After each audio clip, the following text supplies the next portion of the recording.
Who's calling that shit? Who's calling that shit? Who's calling that shit? Ladies and gentlemen, welcome back to another episode of CarRideReactions. Ken's not here today, but Will's filling back in. If you watched him, Will's coming back for the second one for the him video.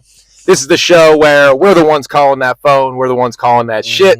We just walked out of Black Phone 2, starring Ethan Hawke, Mason Thames. I think the last one came out 3-4 years ago. About 3 years ago. So, Will, what'd you think, bro?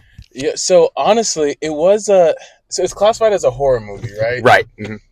Not a lot of jump scares to me. No, these are more like thrillers to me. Yeah, more like a thriller movie. Like Sinners, kind of like more like a thriller. So I definitely wanted just to say that outright. Like, this isn't a movie where I was like scared. Yeah. At all. But a good thriller, it is a.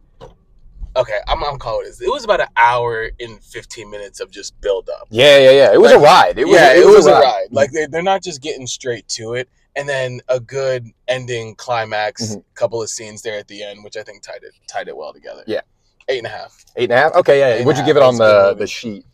So I gave it an 8 because there was no 8.5. Yeah. But no, I thought it was a good movie. I think that's a movie where you have to stay engaged, though. Yeah, that's the thing. If you're one of those people that tune into movies, tune out of movies, you're gonna miss it. Yeah, you're gonna miss it. The last 30 minutes, I had to go to the bathroom, and I couldn't leave because I was like, "There's too much going on, like right now to like do that." Bro.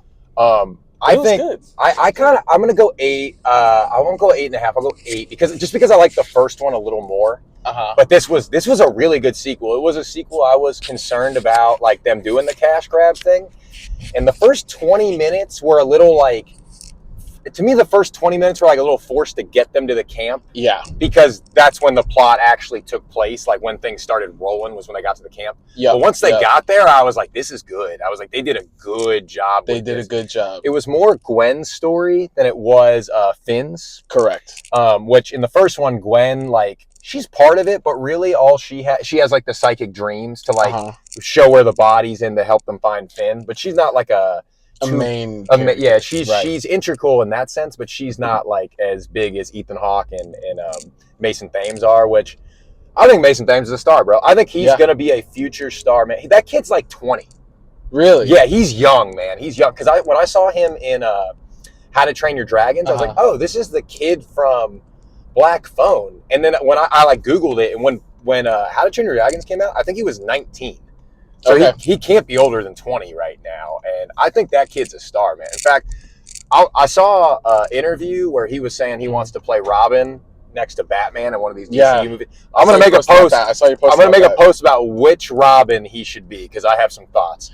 But I like that kid, man. I think he's going to be a really good star. And just to pick up on what you said about Gwen's story, I actually really liked it from Gwen's point. Yeah. She was cool. I thought her perspective on everything. Because like it gave so many answers to so many questions that people had. Yep. Like with her visions and stuff. Yep. I actually thought they did a great job with that. Again, in the beginning I was confused.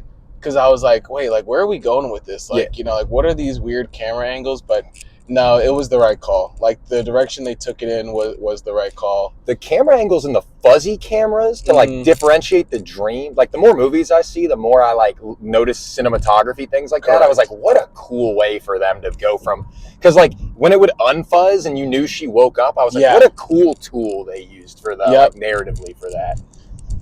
With all that being said, Black Phone 2 was good. It doesn't need to be a Black Phone 3. No, I don't think so. It doesn't. We need to end it right here. We didn't really need a Black Phone 2 either. That's why I was confused. The first one was so good, I was confused how they were going to do this. I'm not mad at this, but they don't need to do this again. Yeah, like I agree with that. They didn't miss, and I'm happy they didn't miss, but that's where we ended. Bringing the mom into it was cool too. Like that was because she you knew she wasn't there in the first one, and you knew that the mom had dreams too, but you didn't really know much about her. So I'm kind of back and forth. Always spoilers on the channel. I'm kind of back and forth if I like that they made the grabber kill the mom, or if I don't like that.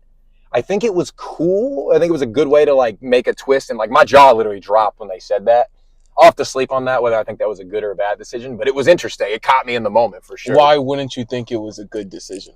Because I liked it. Because that's when they do movies like this, I'm always concerned that you make decisions for the sake of the sequel rather than like that was the intent of the story. And I really doubt that was a decision when they wrote that the mom killed herself in the first one, that they thought, okay, what actually happened was the grabber got her. So like sometimes I'm iffy on like those retroactive decisions or like changes. Okay. But in terms of shock value and getting me in the theater in the moment, it worked. It absolutely worked. Yeah.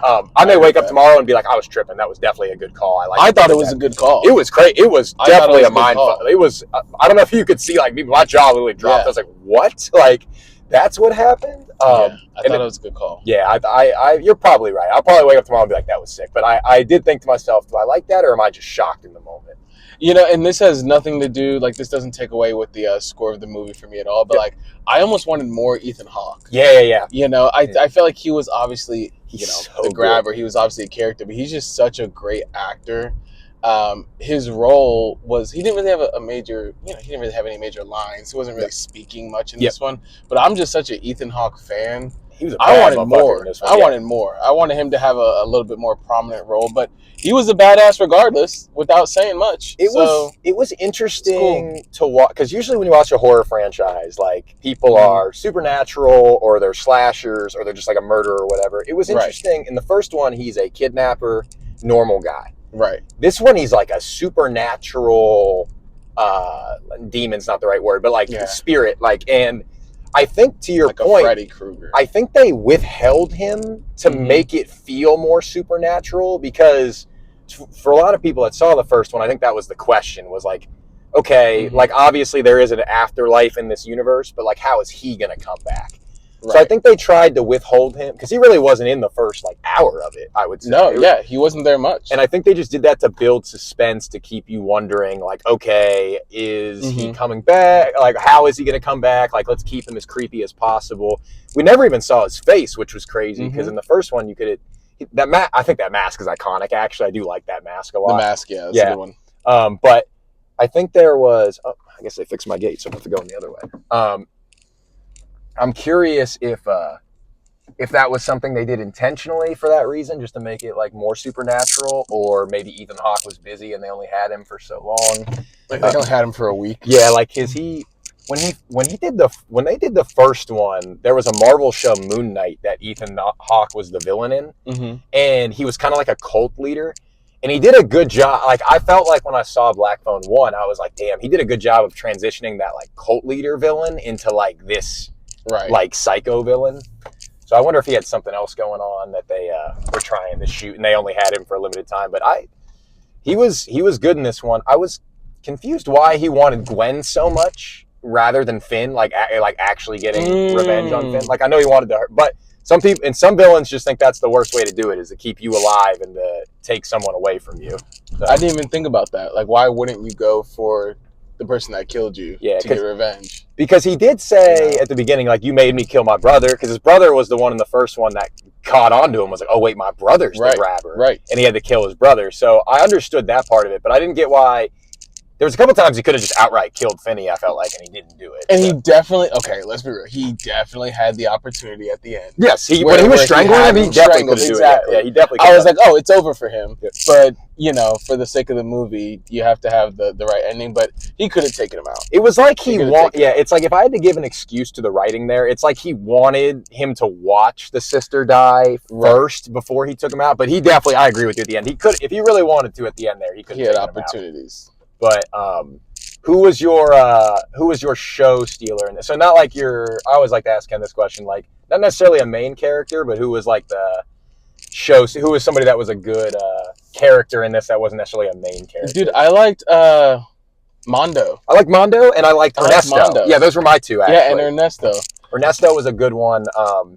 His brother was Finn's best friend in the first one. So that was a cool tie. That's why at the end when they were like, when the mom on the phone was like, Robin says, hello, that was his brother, was Robin. So yeah, and Ernesto was funny. Yeah, he was funny as fuck. He was funny. I like that. Was good. Yeah, that was good. That was he was probably the only funny we got in the movie, actually. There wasn't a lot of funny besides him. And honestly, so here's how important Ernesto is. Without him, I don't know if the movie continues to flow as well. Like, he broke it up. Yes, I would agree with that. There's a couple of moments. Yeah, for sure. 3 to 4 lines here or there where he just broke it up, and he just allowed you to be like, that was stupid. Like, that was funny. Yeah, absolutely. You know, and then you could re-engage in the horror, the thriller, you know. So yeah, because it was, like you said, like the last hour and 40 minutes of it are a ride. So it was nice to have somebody kind of tell a joke or be funny here and there. Like, you needed a break. Yeah, like when he was like when he was like, my mom would want me talking to a girl that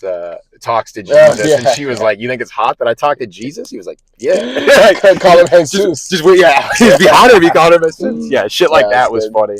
That was good. I also like they really did a good job of committing to the period piece, like that's choice mint, bro. Like all the verbiage and shit. Like, immediately I was like, what year is this? I mean, 82, I think, is what they said. Because the first one I think was 78, and I think this one was 82. So early 80s for sure. Okay, yeah, I'm down with that. Yeah. I mean, overall, I thought it was I think if you're looking for a movie to take your girl to, it's Halloween season. You want to do something horror. There's nothing good on Netflix. You want to get out the house and enjoy a movie. I think it's a solid one. Absolutely. But again, my caveat is you're gonna have to pay attention. Yep. Right. So I would. That's my thing. Recommend watching the first one, but I don't know if it's totally necessary. They kind of. I feel like everything you need to.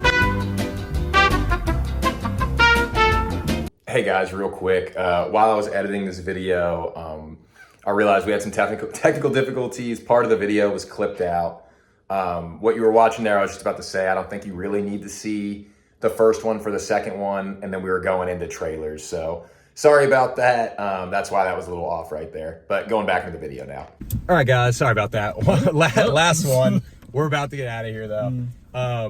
Yeah, Housemaid looked interesting. Yeah, that's probably it. So tune in, guys. Next week, I'm going to see Springsteen. Yep. I'm actually going to see Good Fortune tomorrow. So What's that one about? That's the one where Keanu Reeves is like a guardian angel for people that text while they drive. Like, it looks like it's only like an hour and a half comedy. I was like, I got nothing to do tomorrow, so I'm gonna check that out. A Keanu Reeves movie. Yeah, I love Keanu Reeves. He can do no wrong in my eyes. I'm gonna see that. I'm gonna see and then next week is Springsteen.